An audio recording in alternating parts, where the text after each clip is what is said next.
마태복음 5장 17절부터 20절까지 보도록 하겠습니다. 5장 17절 제가 먼저 읽겠습니다. 내가 율법이나 선지자나 폐하러 온 줄로 생각지 말라. 폐하러 온 것이 아니요 완전케 하려 함이로라. 진실로 너희에게 이르노니 천지가 없어지기 전에는 율법의 일정 일례라도 반드시 없어지지 아니하고 다 이루리라. 그러므로 누구든지 이 계명 중에 지극히 작은 것 하나라도 버리고 또 그같이 사람을 가르치는 자는 천국에서 지극히 작다 일컬음을 받을 것이요 누구든지 이를 행하여 가르치는 자는 천국에서 크다 일컬음을 받으리라. 내가 너희에게 이르노니 너희의 의가 서기관과 바리새인보다 더 낫지 못하면 결단코 천국에 들어가지 못하리라. 아멘. 앞부분에서 팔복을 이야기를 하셨습니다. 제가 지난주에도 그런 말씀을 드렸습니다만 팔복은 구약으로 이야기하면 십계명과 같은 그런 핵심, 율법이 굉장히 범위가 넓은데 십계명은 그게 압축한 거잖아요. 그러니까 예수님도 굉장히 많은 이야기를 산에 올라가셔서 산상수훈을 주셨는데 앞부분의 팔복은 십계명과 같은 그런 엑기스, 핵심이다라고 그렇게 이해를 하시면 좋을 것 같고, 그리고 그 이후의 이야기들은 그 핵심을 하나하나 풀어서 해설하고 설명하는 것으로 이해하시면 좋을 것 같습니다. 출애굽기에 십계명이 나타나 있는데 그 출애굽기 십계명 이후에부터 출애굽기, 레위기, 민수기, 신명기까지 계속해서 계명을 이야기를 하고 있거든요. 여기에도 예수님이 산에 올라가셔서 팔복을 먼저 이야기하시고 난 이후에 5장 이제 오늘 17절부터 해서 7장 마지막 절까지 그걸 쫙 풀어서 다른 식으로 율법을 팔복을 이야기한다. 그렇게 이해를 하시면 좋겠습니다.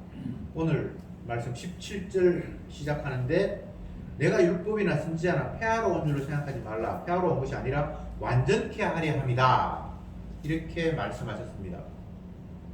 예수님이 앞부분에 산상설교를 이야기를 하셨을 때 그 듣는 사람들의 느낌이 이 사람은 모세 율법을 완전히 개무시하네?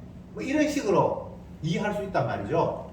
근데 예수님이 그걸 파악을 하고 아니야, 나 율법 폐하러 온 거 아니야, 율법을 완성하기 위해서 왔어 라고 그들의 생각과 반대되는 이야기를 주님이 하셨습니다. 예를 들어봅시다. 심령이 가난한 자가 복이 있다, 애통하는 자가 복이 있다, 이렇게 예수님이 팔복에서 거론을 하셨는데 그것은 상식적으로 웃어야 복이 있는 거고 또 가난한 것이 아니라 부한 것이 복이 있다라고 생각을 할 수밖에 없는데 예수님은 반대로 이야기하면서 그게 복이 있다라고 이야기를 하니까 유대인들이 그 예수님의 이야기를 들으면서 이 사람이 율법을 개무시하나? 지 맘대로 해석하네? 이런 생각을 할 수밖에 없잖아요. 그런데 예수님은 그런 생각을 이미 간파하시고 나 율법 무시하는 거 아닌데? 율법을 완전히 나는 다 이루기 위해서 이 땅에 왔는데? 라고 하면서 그들의 생각을 지금 완전히 뒤엎고 있다. 폐하러 온 것이 아니다. 근데 아무리 이걸 봐도 예수님은 율법을 자기 마음대로 자의적으로 해석하는 것 같다는 생각을 할 수밖에 없잖아요. 그런데 나는 율법을 폐하는 것이 아니라 완전케 하려 함이다. 이 말도 사실은 좀 어폐가 있습니다. 율법을 뭐 지키면 지키지, 율법을 완전케 한다는 말이 또 무슨 말이에요? 율법은 지키라는 내용이잖아요. 하라 하지 말라는 게 율법이잖아요. 그러면 뭐 해야 된다든지 하지 말아야 된다든지 이렇게 말해야 되는데 나는 율법을 완전케 하기 위해서 왔다. 그러니까 이런 이야기 하나하나가 그 당시 예수님의 말씀을 듣고 있는 사람들에게는 다 생소한 이야기예요. 도대체 무슨 말이야? 율법은 하나님이 특별히 우리 조상 모세에게 그리고 그 조상들에게 주신 말씀이고 후손인 우리는 그 말씀을 그냥 순종하며 지켜야지. 그런데 예수님이 율법에 대해서 뭔가를 설명하는 것 같은데 그건 율법과 다른 이야기를 하는 것 같고, 그래서 이 사람이 도대체 율법을 가지고 지금 장난치나 생각하고 있는데 예수님은 아니야, 나는 율법을 온전케 하기 위해서 왔어. 근데 율법을 또 완전케 한다, 그 말 자체가 어폐가 있는 거잖아요. 율법을 뭐 어떻게 완전케 합니까? 율법을 온전히 지킨다, 이 말은 뭐 이해가 되는데 완전케 했다. 예수님이 십자가 지시고 마지막 돌아가시기 직전, 그러니까 예수님이 이 땅에 살아있으면서 마지막 내뱉은 말씀이 다 이루었다는 것이었거든요. 예수님은 죽음을 통해서, 십자가 지심을 통해서 율법을 완성하신 거예요. 이 개념이 굉장히 중요합니다.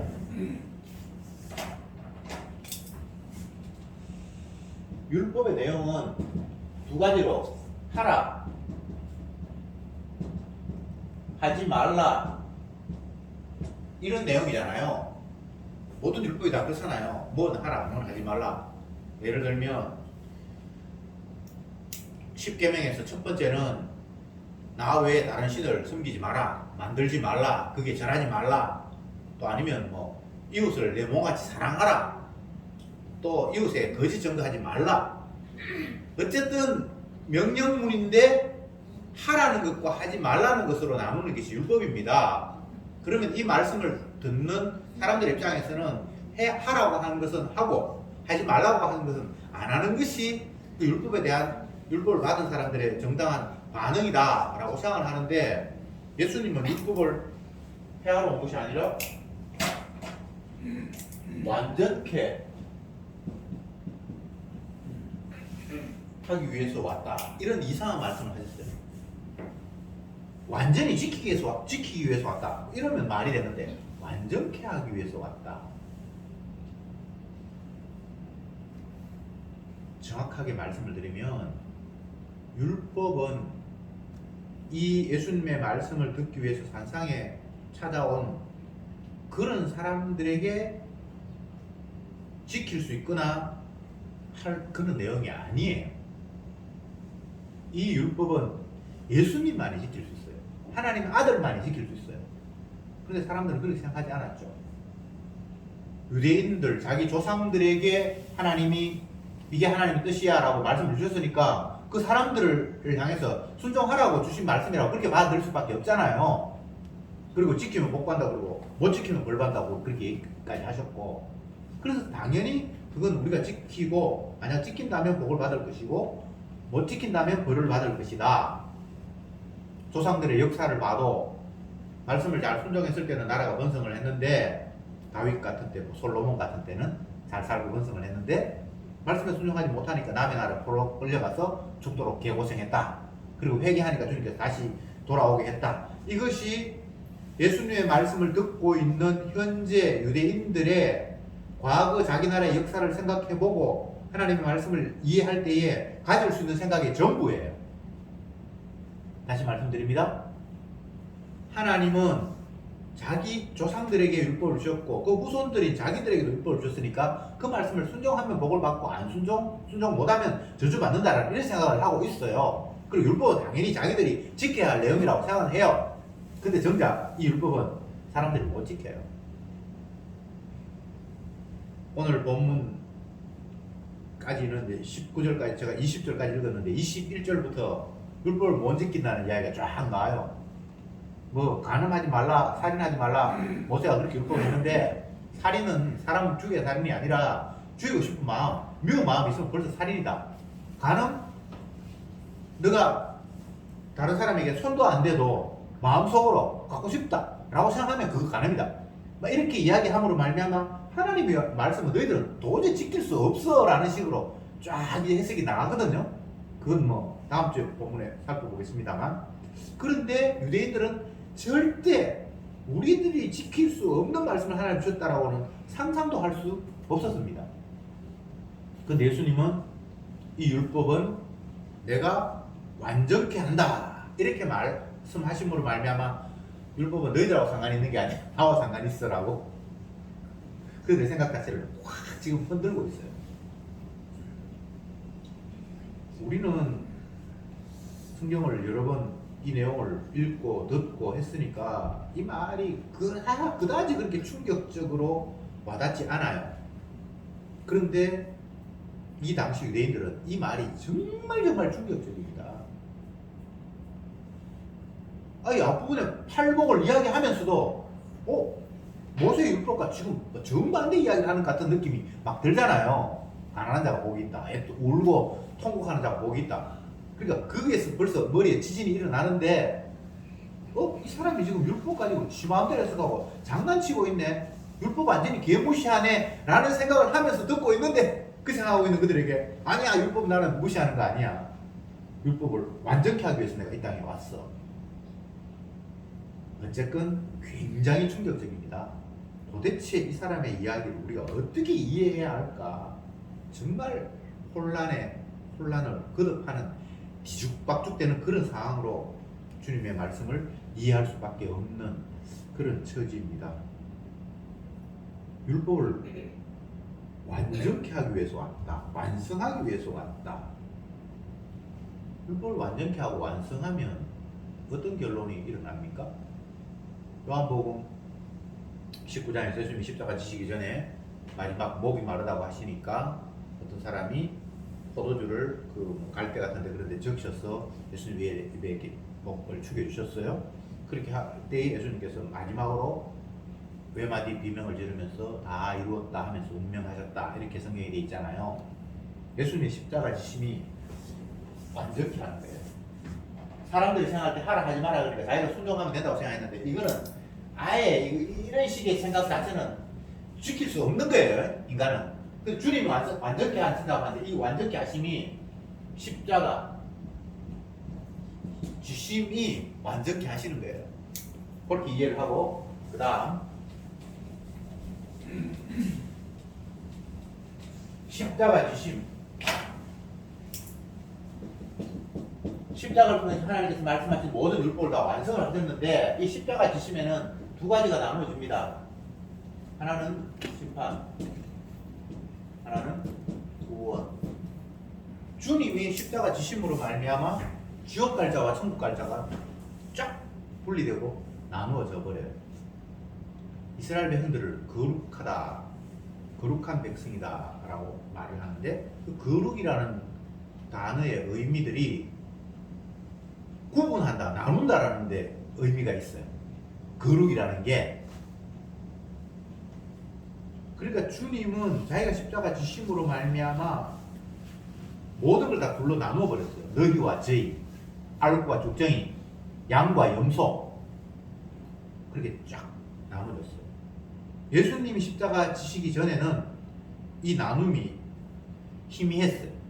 뭐가 뭔지, 뭐가 암놈이지 뭐가 순놈이지 구분이 잘 안 됐어요.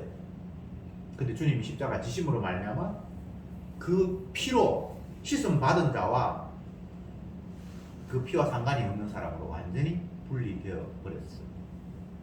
그러니까 예수님께서 십자가 죽음으로 말미암아 하나님께서 내 백성이라고 구원하라고 주신 그 생명들은 완벽하게 구원이 되어버렸고 나머지는 다 버림받은 그런 상황이 도래한 거예요.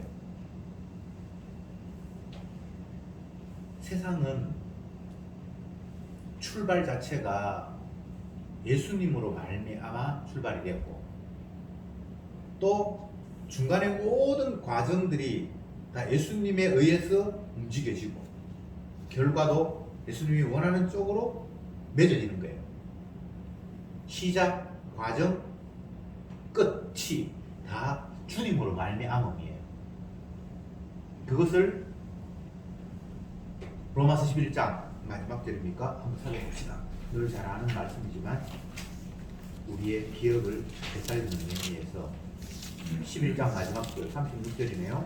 같이 읽어봅시다. 시작. 이는 만물이 11장 마지막 절 로마서 11장 시작. 이는 만물이 주에게서 나오고 주로 말미암고 주에게로 돌아감이라 영광이 그에게 대수에 있으리로다. 아멘.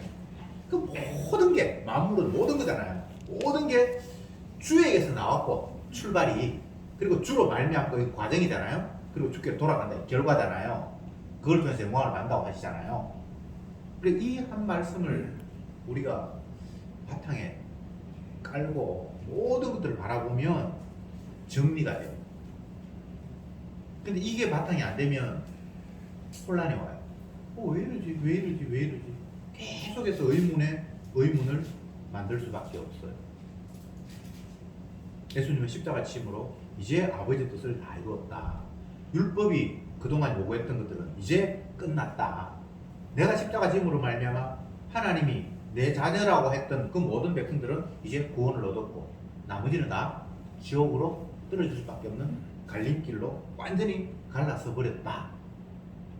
그게 끝이지. 그 외에는 아무것도 없어요. 그래서 성도는 십자가의 피를 믿는 성도는 단순해요. 아 저분이 피의 은혜를 아는가 모르는가 그걸로 모든 걸 다 평가해요. 그런데 세상은 그런 기준이 아니잖아요. 저 사람은 남자인가 여자인가, 저 사람은 부자인가 가난한가, 저 사람은 배운 사람인가 못 배운 사람인가, 뭐 기준이 세상에는 수없이 많아요. 그렇죠? 그 성경은 하나밖에 없어요. 기준이 피, 예수님의 십자가만이 기준이에요. 그래서 바울은, 성령 받은 바울은 나는 예수 그리스도와 그의 십자가에 못 박힌 것 외에는 아무것도 알지 않기를 원한다. 너희들이 뭐 율법이 어떻고 할례가 어떻고 안식일을 지켰네 안 지켰네 오만 이야기를 다 하면서 너희들끼리 서로 다투는데 나는 너희들이 예수님이 십자가에 피 흘리신 것 그것 외에는 다른 거 좀 제발 관심 끊었으면 좋겠다라고 한마디로 딱 피로 정리를 해버렸어요. 세상은 주님의 피 흘림이라는 그 크다란 사건 앞에 모든 것이 다 베일하에 드러나 버리는 거예요. 예수님이 왜 죽으셨습니까? 인간적인 관점에서 표면적으로 예수님의 죽으심의 이유는 그 당시에 그 사상, 이데올로기라고 할 수도 있고 정치적인 거라고 할 수 있는데 그 분위기 속에서 전혀 이해할 수도 없고 받아들일 수 없는 다른 사상을 이야기를 하셨어요. 그 당시에 백성들로부터 존경받는 제사장, 서기관, 바리새인, 사두개인 이런 대상을 향해서 너희 애비는 마귀다. 너희들은 마귀 자식이다. 이렇게 선포를 했고 그들이 가장 귀하게 생각하는 성전을 향해서 이 성전은 무너져야 된다. 너희들이 무너뜨려라. 내가 3일 만에 다시 지을 것이다. 이런 식으로 이야기를 했고 이방인과 다르게 특별히 자기들은 하나님의 선택을 받은 아브라함의 후손, 다윗의 자손인데 예수님은 너희들 전부 지옥 가야 된다. 마귀 자식이다. 이런 식으로 예수님은 이야기를 하셨습니다. 그리고 도저히 예수님의 말을, 그의 사상을 이 순진한 성도들, 많은 백성들이 물들까봐 겁이 나서 더 이상 얘는 예수님은 살도록 남겨두어서는 안 된다. 연병이다. 전염병이다. 이거 완전히 막 돌아다니면서 온갖 더러운 것들 다 퍼뜨리는 악독한 전염병이 악성 바이러스니까 빨리 이 바이러스를 백신으로 처치해야 된다. 그렇게 해서 예수님을 죽였는데 사람을 사형하는 방법이 그 당시에도 여러 가지가 있다고 합니다. 그런데 십자가형은 가장 잔인한 악한 사람들을 죽이는 방법이 십자가 형벌이었어요. 예수님 그렇게 죽이셨잖아요. 그러면 예수님의 십자가를 이야기를 하면 제일 먼저 우리가 떠올려야 할 것이 인간이 자기를 만드신 창조주 하나님을 죽였다라는 게 첫 번째 떠오르는 거잖아요. 십자가라고 하면 뭐 사람이 십자가를 보면서 아이고 뭐 안 됐다 불쌍한 여러 가지 이야기를 하는데 그건 너무나 지역적인 이야기고 십자가라는 이야기가 딱 떠오르면 내가 하나님을 살해했다라는 게 가장 첫 번째 떠오르는 명제란 말이에요. 하나님을 살해했는데 피조물이 창조주를 없애버렸는데 여기에서 더 우리가 뭐 하나님 나 도와주세요 잘못했습니다 이런 이야기를 할 수 있는 여건이 안 됩니다. 십자가 앞에서는. 그 십자가 앞에서 모두 입을 닫을 수밖에 없어요. 하나님의 은혜가 제대로 깨달아져 버렸을 때 그 성도의 반응은 기절하거나 쓰러지거나 입을 닫았다거나 이런 식으로 성경에 표현되어 있어요.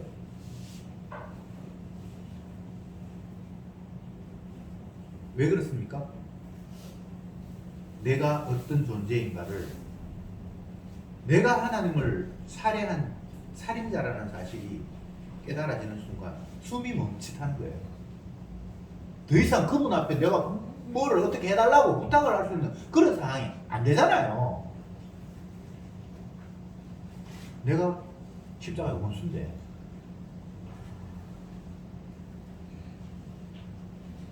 우리는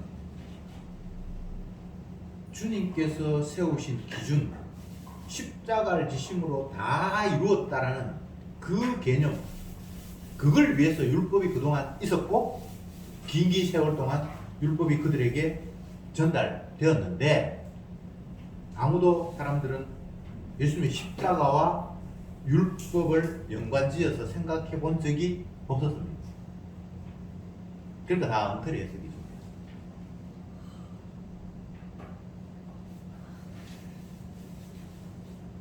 갈라디아서에서 사도 바울은 율법의 행동에 관심을 가진 사람은 다 저주 아래 있는 사람이다, 이렇게 얘기를 해버려요. 이것도 정말 충격적인 이야기죠. 율법을 지키네 안 지키네 그 행동에 관심 가진 사람은 그거 이미 저주받은 사람이다. 그러면서 율법 지키려고 하는 사람한테 내가 한마디 할게. 율법 중에 하나라도 못 지키면 다 지옥 간다, 이렇게 얘기를 해버렸어요. 그러니까 유대인들 입장에서는 굉장히 혼란스러운 거예요. 그래, 율법이 중요한 거는 맞는데 그 중에 하나 어기면 다 지옥 간다 그러니까 그거는 감당이 안 되고, 또 율법의 행위에 속한 자가 다 저주받는다 이러니까 그것도 화가 율법은 당연히 지키라고 준 건데 그런 곳에 얽매여 있는 사람 다 저주받는다 그러니까 이걸 뭐 도대체 어느 장단에 춤을 춰야 될지 모르겠는 거예요. 율법을 지켜야 한다는 말을 하고 싶은데 그 중에 하나도 못 지키면 저주한다. 지킨다는 말도 못 하겠고 안 지켜야 한다는 말도 그거는 또 도저히 용납이 안 되고, 이건 이래도 못하고 저래도 못하고 지키자는 말도 못하고 안 지키자는 말도 못하고 뭐 이거 똥오줌을 못 가리는 그런 상황이 왔어요. 여러분은 어떻게 생각합니까? 율법 지켜야 됩니까? 안 지켜야 됩니까? 지켜야 될 것 같은데 또 다 지키지 못하고 하나도 안 지키면 지옥 간다 그러니까 그러면 또 지옥 가긴 싫고. 주님의 말씀에 의하면 빵점 아니면 100점이에요. 90점 이런 게 없어요. 30점 이런 게 없어요. 다 지켜야 의인이고 하나라도 못 지키면 죄인이에요. 근데 인간이 다 지킨다는 게 이게 불가능하잖아요. 그런데 또 빵점이라고 하고 지옥 가라고 하니까 그거는 또 싫을래? 이게 도대체 이게 뭡니까 이게? 지옥도 못 가고 천국도 못 가고. 그래서 인간의 아이디어로 연옥 만들어내잖아요. 성경에는 연옥이 없어요. 근데 인간에게는 연옥이 너무나 달콤해. 100% 지켜서 지옥 간다는 것도 안 되겠고, 내가 하나 어겼다고 지옥 가려고 너무 억울하고, 그 중간 상태에 우리 그냥 하나 만들어 놓자. 그럼 하나님은 그런 걸 용납을 안 해요. 더 노골적으로 이야기를 할게요. 율법을 온전히 지킨 사람은 예수님밖에 없어요. 고로 천국은 예수님만 갈 수 있는 곳이에요. 그러면 인간 율법은 못 지키잖아요. 그러니까 당연히 지옥 가야죠. 그게 성경의 이야기예요.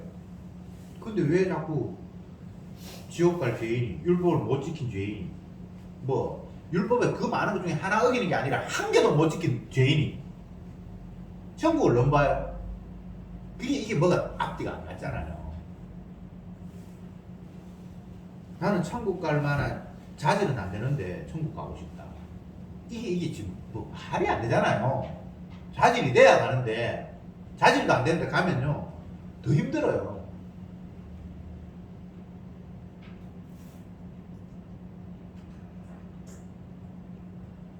제가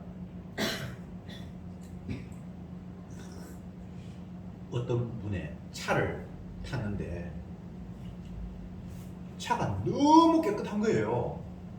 마치 신발을 벗고 들어가야 될 것 같은 그런 느낌이 드는 거예요. 그래서 내가 발바닥에 여기 흙 묻었는지 봤다니까. 제가 지금 드리는 말씀이 무슨 말인지 이해가 되죠? 천국이라는 것은 너무나 완벽한 곳이에요. 근데 그곳에 가고 싶은데 나는 완벽하지가 않아. 그럼 내가 거기 가면 편하겠어요?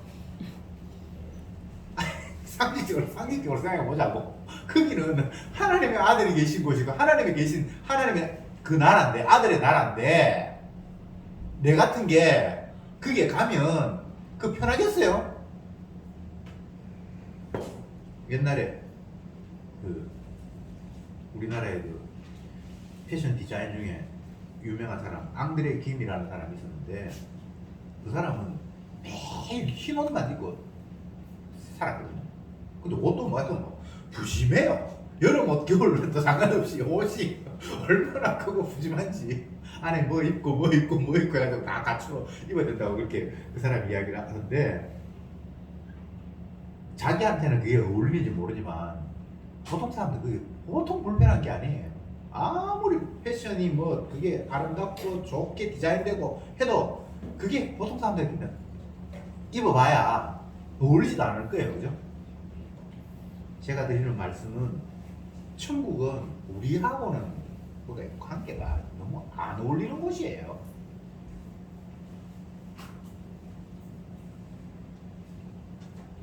18절을 봅시다. 진실로 너희에게 이르노니 천지가 없어지기에는 지기 전에는 율법의 1.1에게라도 반드시 없어지지 아니하고 다 이루리라. 율법의 1.1핵이라도, 이런 표현은 사실은 좀 어려운데, 율법의 단 한 내용도 이렇게 이야기하면 쉬운데 1.1핵이라고 이렇게 얘기하는 것은 구약의 그 히브리어에는 점이 많아요. 획이 많아요. 글자 구조가. 그러니까 꼭 한 문구 자꾸도 그걸 변개시키는 수는 없는 게 하나님의 완벽한 말씀이라는 거예요. 그걸 누가 바꾸고 변개시키고 할 그런 내용이 아니라는 거예요. 근데 여러분, 율법을 받아서 지켜야 된다고 생각했던 유대인들은 율법을 1.1핵이라도 변개시키지 않은 것이 아니라 자의적으로 인간의 수준에 맞게 바꾸고 변조하고 다르게 가르쳤어요. 예를 들면 부모를 공경하라 이렇게 얘기했으면, 하나님 앞에 드렸으면 부모 공경은 뭐 안 해도 봐준다, 더 높은 상위 개념에서 실천했으니까, 이런 식으로 율법을 자기 마음대로 자의적으로 해서 고르반이라는 사상이 있잖아요. 하나님께 드림이 되었으면 부모님께는 안 드려도 된다는 거예요. 안식일을 거룩히 지키라. 그러면 보통 안식일 개념에서 구약에서 나오는 대로 안식일을 거룩히 지킬 때는 일단 노동을 안 해야 되고 오락을 금해야 되고 뭐 여행을 금하고 이런 내용들이 구약에는 나와 있어요.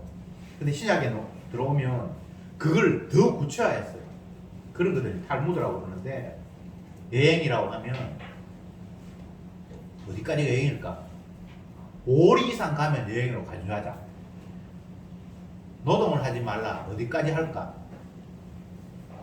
추수하고 뭐 밥 메고 이건 당연히 안 되고, 밥을 하기 위해서 집에 불을 피우는 것. 요즘 뭐 가스레인지로 하지만 옛날에는 불을 떼가지고 먹을 걸 만들었을 거 아닙니까? 불을 피우는 건 노동이다.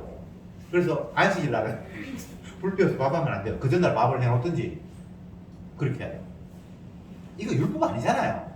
자기 나름대로 자의적으로 뭔가를 추가하고 빼고 변형하고 이렇게 하잖아요. 그런데 주님이 율법의 1.1핵이라도 틀 것만큼 손댄다면 너거는 아웃이야. 뭐 이런 식으로 했을 때서 이야기를 했어요. 근데 어느 인간이 율법을 그 자구 그대로 다 순종할 수가 있습니까? 그러니까 유대인들은 하나님 율법을 받아서 이걸 지키면 복 받는다고 하니까 복 받고 싶어서 지켜야 된다고 당연하게 생각을 하지만, 결국은 그대로 못 지키니까 자기식으로 변조하고 바꾸고 해서 생활을 했다는 거잖아요. 주님은 그거에 대해 시비 거는 거예요. 똑바로 지켜야지. 지키려면 한 1.1핵이라도 틀리면 그건 율법이 아니지 라고 이야기를 합니다. 그러면 19절에 그러므로 누구든지 이 계명 중에서 지극히 작은 것 하나라도 버리고 또 그같이 사람을 가르치는 자는 천국에서 지극히 작다의 큰을 받을 것이요 누구든지 이를 행하며 가르치는 자는 천국에서 크다의 큰을 받을 것이라. 그러니까 율법을 아무리 작은 거라도 그걸 뭐 버리거나 그렇게 하는 사람 그리고 그런 식으로 가르치는 사람은 천국에 와서 지극히 작게 될 것이고 또 온전한 자는 천국에서 크다의 큰을 받을 것이다. 이거 약간 살짝 기분 나쁘긴 하지만 그래도 뭐 천국에서 작다고 일컬음을 받아도 천국은 갈 수는 있는 것 같은 그런 느낌이 들잖아요. 그런데 20절에 보세요. 내가 너희에게 이르노니 너희가 서기관과 바리새인보다 더 낫지 못하면 결단코 천국에 들어가지 못하리라.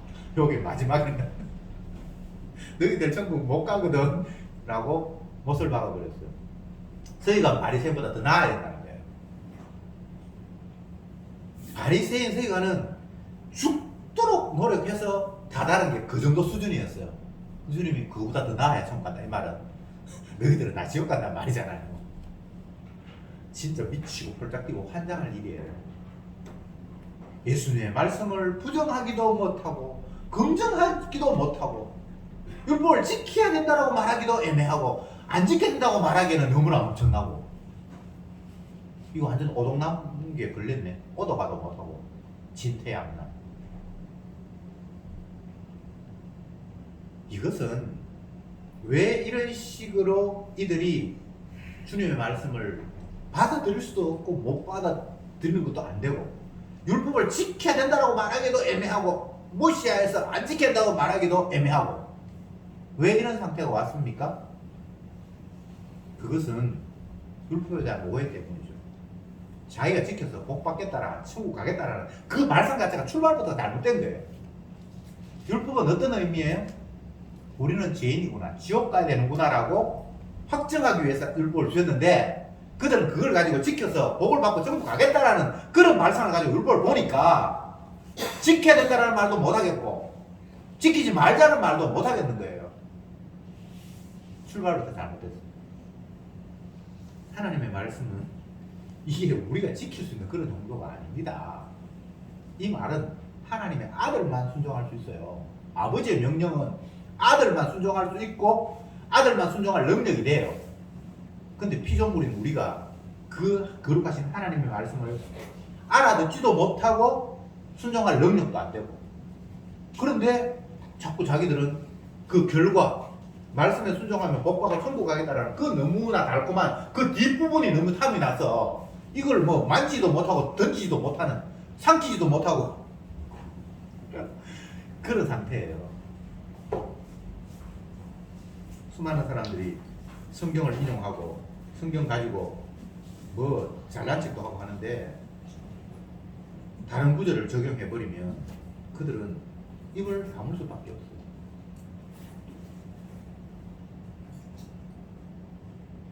예수님이 뒷부분에 가면 심한 소리 하죠. 자꾸 율법을 지킨다고 하니까 자기들은 지켜서 의롭다고 큰 소리를 치니까 그래 너희들 율법을 지켜 그러면 네가 만약에 오른손이 범죄하면 그거 찍어버려라. 눈이 범죄를 하면 눈 뽑아야지. 그렇게 이야기를 하니까 그들이 지켰다는 이야기를 할 수 있겠어요 없겠어요? 못하죠. 아니 눈이 그냥 쓱 가는데 욕망이 쓱 올라오는데 그걸 어떻게 해요? 그렇게 눈이 죄지으면 그거 잘라버려. 근데 어느 누구도 눈이 범죄했다고 눈 뽑고 손이 범죄해도 손 자른 사람 없거든요. 그러면 사지 육신이 나면 알 수가 없어요. 그러니까 예수님이 하시는 이야기는 율법 못 지켜 이 거지들아 바보 멍청이들아 율법을 주신 이유는 너희들 이런 죄인이라고 도장 찍고 확인하는 작업이야.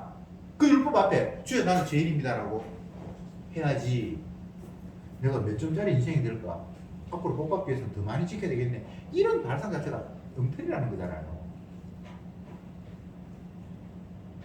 여러분 율법은 지키는 용도가 아닙니다. 그건 하나님의 아들이 지키는 거예요. 그리고 하나님의 아들은 십자가 지심으로 다 지켰어요. 그게 하나님과 아들 간의 그 약속이에요. 그런데 그 예수님이 그 율법을 지킴으로 말미암아 복을 따냈잖아요. 순종해서 복을 받는 거니까.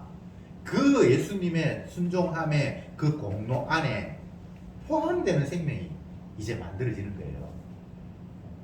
너 이쪽 와. 지킨 거, 전쟁에서 승리해서 노획물 얻은 거 내가 너한테도 나눠줄게. 이런 사람이 생긴다 이 말입니다. 이게 구원이에요. 지가 잘했어, 지가 순종했어, 율법 순종해서 복받는 인간은 없습니다. 율법 앞에는 모두가 다 죄인이에요. 율법을 지켜서 복을 받는 것은 하나님의 아들 예수님이 유일한 거예요. 그런데 그 복에 하나님의 택한 백성이 있어서 아들이 그래 너 죄인인데 지옥 가야 되는데 내가 내 복 안에 넣어줄게라고 이렇게 끌어당기는 생명이 있다 이 말입니다. 그것을 주님은 사랑 남는 어부가 돼야 된다라고 저희들에게 얘기했을 때 그냥 이렇게 흩어져 있어서 그냥 죄인이고 멸망하고 제 갈 길로 다 가는 어리석은 멸망 안에 있는데 낚시에 딱 걸려 그래서 딱 땡겨서 주님의 자기 품 안에 집어넣는 거예요. 이게 구원인데 구원이 인간의 방법으로 될 수가 없잖아요. 일방적으로 하나님 선택하시고 끄집어 낼 때만 구원되잖아요. 그래서 우리가 할 일이 아무것도 없다니까. 복받기 위해서 하거나 뭐 천국 가기 위해서 할 게 없다니까요. 주님이 택하셔서 끌어당기면 그냥 아멘 하면서 기쁨으로 갈 수밖에 없는 거예요. 내가 엉망인데 주님 피로 덮어서 깨끗하다고 말씀하시는 거예요. 일방적으로 그분의 선언이에요. 그분의 판단이에요. 내 판단 아닙니다. 죄가 있다 없다라는 걸 우리의 관점에서 판단해봐야 이거 오류가 계속 발생하는 거예요. 근데 주님의 입장에서 완벽한 그분이 없다고 그러면 없는 거예요. 주님 뭐라고 이야기했습니까? 로마서에서 내가 어렵다 했는데 너희들이 왜 자꾸 군질거리는데 그 한마디로 끝나버리는 거예요. 주님의 평가예요. 이게 지금 깨달아져야 되는데 이게 안 깨달아지니까 끝까지 내 판단을 내 안목을 고집을 하는 거예요. 주님 아무리 봐도 나는 의로운 게 없는데요. 저 사람이 천국 간다 그러면 나 가기 싫어요. 내가 싫어하는 사람이니까 끝까지 내 관점을 포기하지 못하는 거예요. 그래서 주님은 자기 사랑하는 성도들에게 그들의 개인을 파괴시키고 갈아버리고 뭉개버리는 작업을 하는 거예요. 그게 주님 앞에 무너져 버렸어요. 내가 아이고 내가 이 더러운 게 내가 나를 고소해가 이게 도대체 어디서 먹을 건데 완전히 다 분해되고 박살나고 가루가 돼버려야 돼요. 하루도 나의 마음도 되었다. 내 꼬라지가 이렇게 더러운 줄 내가 상상도 못했네. 그냥 말로는 죄인이라 그러고 부족하다 그랬는데 그런 정도가 아니에요. 그렇게 하신 주님을 도저히 바라볼 수 없는 너무나 더러운, 마치 문둥병 환자들이 격리되어 따로 살아가는데 멀쩡한 사람들이 문둥이 구역인 줄 모르고 들어오면 부정합니다 부정합니다 우리는 더럽습니다 오지 마세요라고 이렇게 외치게 돼 있어요. 성경에. 그 모습이 은혜 받은 성도가 주님을 대하는 모습이라는 거예요. 겸손이 아닙니다. 거룩한 분을 바라보고 내 누추한 걸 바라보니까 그분이 내게 올 때 주님 나 더러워요. 나 함께 할 수 없어요. 부정한 자예요. 부정한 자예요. 나를 떠나세요. 그게 베드로의 고백이잖아요. 주님 만난 고백이잖아요. 겸손 아닙니다. 상황을 주님께서 보게 하신 거예요. 영적인 눈을 뜨게 하셨어. 원래는 소경이었는데 주님이 눈을 열게 하셔서 거룩한 분도 바라보고 더러운 자기를 바라보게 하시니까 내가 문둥이네요. 주님 가까이 하시면 안 됩니다. 난 너무 더러워요라고 나를 떠나소서라고 이야기하는 거란 말이에요. 율법의 기능은 우리를 죄인으로 확정하는 겁니다. 내가 지켜서 못 받는 정도 아닙니다. 그런데 그 율법을 예수님이 십자가 지심으로 다 이루셨습니다. 그분이 다 이루고 얻어낸 복을 자기 택한 백성이라고 그 안에 불러들여서 같이 혜택을 누리게 하시는 것. 이게 주님의 사랑입니다. 아무에게나 혜택 가는 거 아닙니다. 아버지께서 내게 맡긴 생명에게만 그 혜택이 주어지는 거예요. 이게 성경입니다. 기도합시다. 주님, 저들은 어리석어서 하나님이 율법을 주시니까 그 율법 지켜서 복 받겠다고 달려들었습니다. 아무리 율법을 지키려고 해봐도 우리는 지킬 수가 없었음을 인정할 수밖에 없는 상황에서도 우리는 지옥 갈 자라는 생각보다는 어떻게 하든 천국을 가야 되겠다라는 그런 고집 또한 버리지 못했습니다. 그런데 주님께서 이 땅에 오셔서 십자가 지심으로 말미암아 내가 이제 율법을 다 이뤘다라고 말씀을 하셨습니다. 그러니 우리는 그 주님의 다 이루심 앞에 마땅히 율법을 불순종했기 때문에 지옥 가야 한다는 사실이 명확하게 되었고, 그 상황 속에서 주님께서 너는 내 백성이다 라고 하면서 당신의 품으로 끌어들여 당신의 피로 우리를 깨끗게 하시는 그 놀라운 능력이 십자가에서 나왔습니다. 주여, 저들은 그 주님의 일하심, 십자가를 통해서 다 이루심, 그 피로 우리의 허물을 덮으심, 그것만이 유일한 참이고 진리임을 단 한순간도 놓치지 말게 하시고 그 사랑, 그 피만 자랑하게 하옵소서. 예수님의 이름으로 기도드리옵나이다. 아멘.